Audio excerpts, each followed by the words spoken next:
এই মুহূর্তে কর্ণফুলী 13 হচ্ছে হাকিমুদ্দি ঘাটের কাছাকাছি আসছে, আপনারা দেখতে পাচ্ছেন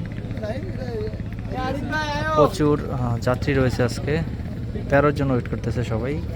একটু আগে 11 গেল, তো 11তে না গিয়ে সবাই 13-র জন্য ওয়েট করতেছে। তবে একটা জিনিস দেখলাম যে আলোক স্বল্পতা রয়েছে কর্ণফুলী 13 লঞ্চে, এবং সেটা প্রচুর পরিমাণেই।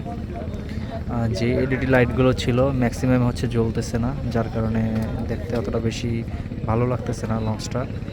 তবে আগে যেই সাজসজ্জা ছিল সেটার কোনোটাই নেই বললেই চলে। আগে নদীপথ দিয়ে গেলে মানুষ ইজিলি বুঝতে পারতো যে একটা ভ্রাম্যমান বিয়ে বাড়ি যাচ্ছে, কিন্তু এখন সেই জিনিসটাও নেই। সো দেখতে পাচ্ছেন কর্ণফুলী 13 এখন ঘাট দিচ্ছে হাকিমুদ্দিন লঞ্চ ঘাটে।